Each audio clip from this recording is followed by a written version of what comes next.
কি গো, এই SR form কিভাবে ফিল আপ করতে হবে এটা অনেকেই বুঝতে পারছে না।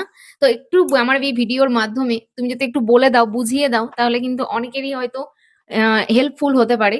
তো আমার এই ভিডিওটার মাধ্যমে তুমি একটু বলে দাও। এই দেখো, এই ফর্মটি আছে বাংলায়। হুম। এই ফর্মটি যখন আপলোড হবে পোর্টালে, হুম। যারা আপলোড করবে তারা ওই পোর্টালে সব ইংরেজিতে আপলোড করবে। হুম। তা এই ফর্মটি প্রথমত তুমি যদি ইংরেজিতে লেখো, হুম। তাহলে কি হলো, তোমার যেই বানানগুলো, ওয়ার্ডগুলো সব সঠিক হয়ে গেল। হ্যাঁ, হ্যাঁ। ঠিক আছে, এর জন্য যতটা সম্ভব যদি পুরো ফর্মটা ইংরেজিতে ফিল আপ করতে পারো তাও খুব ভালো। ঠিক আছে, প্রথমে কি করবে, প্রথমে আছে জন্ম তারিখ, এরপরে আছে আধার নম্বর। আধার নম্বর বলেছে ঐচ্ছিক, দিতেও পারো নাও পারো, দিয়ে দেওয়াটাই ভালো। আধার হুম। নম্বর দিয়ে দিলে, তারপরে হচ্ছে মোবাইল নম্বর, যেই মোবাইল নম্বরটি চালু আছে সব সেই মোবাইল নম্বরটি এখানে দিয়ে দেবে।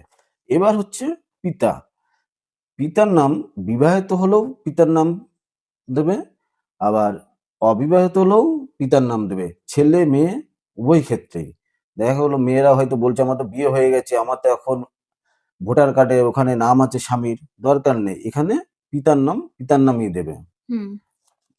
পিতার এপিক নাম্বার এখানে দেবে। এবার হচ্ছে অনেকে বলবে আমার বাবা মারা গেছে, বাবার নাম থাকবে, কিন্তু 2025 সালে হয়তো বাবার এপিক নাম্বার নেই, ভোটার হুম। এপিক নাম্বারটা নেই, এখানে ফাঁকা থাকবে। আচ্ছা। সেম সেরকমই মায়ের ক্ষেত্রেও, মায়ের নাম হবে, জীবিত মৃত যাই থাকুক মায়ের নাম হবে। হুম। এপিক নাম্বার 2025-এ যদি থাকে লিখবে, 2025-এ না থাকলে লিখবে না। লিখবে না। এখানে আছে স্বামী স্ত্রী, যদি ফর্মটি কোনো পুরুষ ফিল আপ করে তাহলে তার স্ত্রীর নাম এখানে লিখবে। আচ্ছা। আর কোনো যদি মহিলা ফিল আপ করে, যে নির্বাচকের নাম হচ্ছে মহিলা, তাহলে এখানে তার স্বামীর নাম লিখবে, আর পুরুষ হলে তার স্ত্রীর নাম লিখবে। এবার নিচের ঘরটিতে এপিক নাম্বারটা দিয়ে দেবে। হয়ে গেল সামনের বক্সটা। 2002 সালে ভোটার লিস্টে নাম আছে, সে কি করবে, সে 2002 সালে ভোটার লিস্ট, যেখানে যেই ক্ষেত্রেই ভোটার লিস্টটা ছিল, যেখানেই ছিল, সেখানকার ভোটার লিস্টের মধ্যে যেরকম নাম ছিল, নামের বানান যদি ভুল থাকে, ভুল বানানটাই এখানে লিখবে। ওখানে যেই এপিক নাম্বারটা আছে 2025 সালের সাথে 2002 সালের এপিক নাম্বার নাও মিলতে পারে। আচ্ছা। 2002 সালে যেই এপিক নাম্বারটা থাকবে, তার মানে যেটা আছে 2-এ 2002 এ সেই এপিক সেটাই বসাতে নাম্বারটা হবে। লিখবে। নাম, হ্যাঁ, এপিক নাম্বার সেটাই বসাতে হ্যাঁ। হবে। আর ওইখানেই আত্মীয়ের নাম থাকবে, আত্মীয়ের নাম এখানে লিখবে।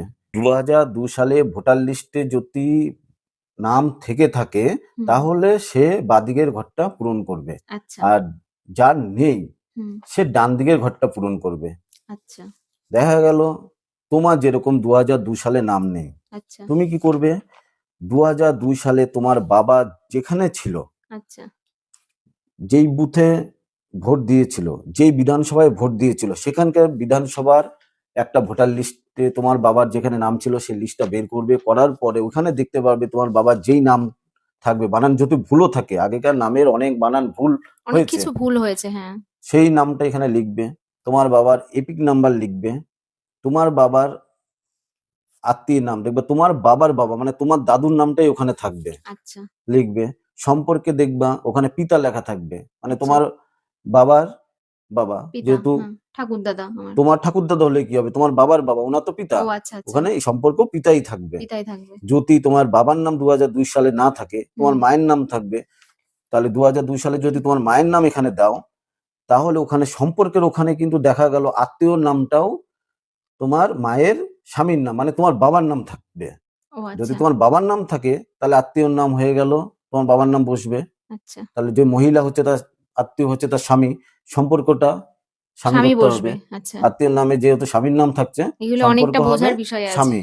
আত্মীয়ের নামে যদি বাবার নাম থাকে, সম্পর্ক হবে বাবা। আচ্ছা। গেল।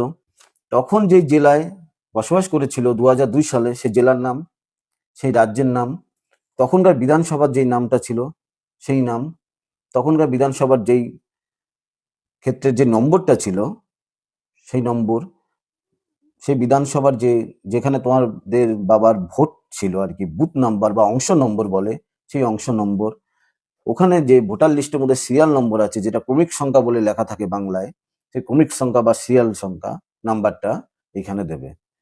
এইবার হচ্ছে পুরোটা যদি ইংলিশে করতে পারে খুব ভালো। পোর্টালে সবকিছু আমাদের ইংলিশে উঠবে, ইংরাজিতে গুলোই পোর্টালে ইংরাজিতেই সব উঠবে। তুলে দেবে। এইটা হচ্ছে দুটো একই ফর্ম, দুটো ফর্মে একই রকমই ফিল আপ হবে। আর দুটো ফর্মের ডান দিকের এখানে বর্তমানের ছবি তোলা, বর্তমান আমরা এখন যেমন আছি সেই সেই ছবি ছবি লাগবে। দুটো স্ট্যাম্প সাইজ নিলেই হয়ে যাবে, পাসপোর্ট সাইজটা বড় হবে, স্ট্যাম্প সাইজ ফটো এছাড়া কিছুই না, অনেকে দিয়ে দেবে। অনেক কিছু বলছে, আর অনেকে একটা অনেক কাজ করবে, বিভ্রান্ত করছে। এইখানে নিজের একটা সই সই। করবে। যে সই পারে না সে টিপ সাই দেবে, আর যেদিন জমা মাঝে দেবে মাঝে। সেদিন তারিখটা লিখবে।